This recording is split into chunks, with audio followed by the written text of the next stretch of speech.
are only two primordial forces in the universe, ego and consciousness. That's it. And then there is the field of the human mind, the ultimate 3D battlefield, where these two forces compete for absolute control. Every single duality, every contrast, and every friction we experience in this physical reality is just a derivative of this one root tension. Light and darkness, good and evil, God and the devil, black and white, angel and demon.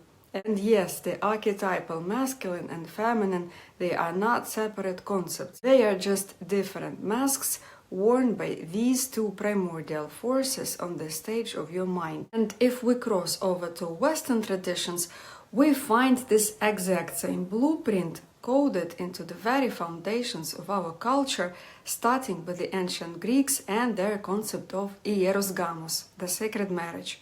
For the Greeks, this wasn't a mundane wedding.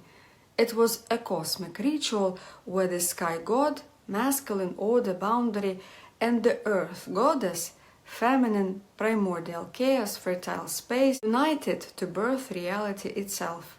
Centuries later, the Gnostics, the early mystical undercurrent of Western thought, spoke of the human soul as a fractured entity that could only be saved through syzygy, the divine pairing of masculine and feminine emanations.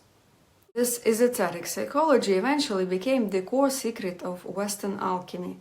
The alchemists hid this psychological operation behind chemical metaphors.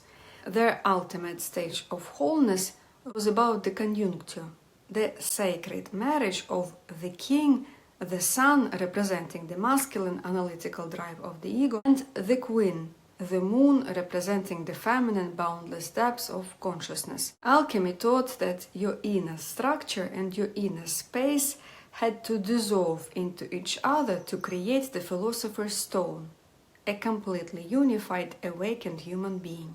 Finally, in the 20th century, Carl Jung arrived, looked at all these ancient traditions and decoded them for the modern world. Jung realized that hieros gamos and the alchemical conjuncture were brilliant psychological blueprints for what he called individuation. He stated that every human being carries both an internal masculine and feminine archetype, the anima and animus. True psychological maturity isn't about your external gender roles.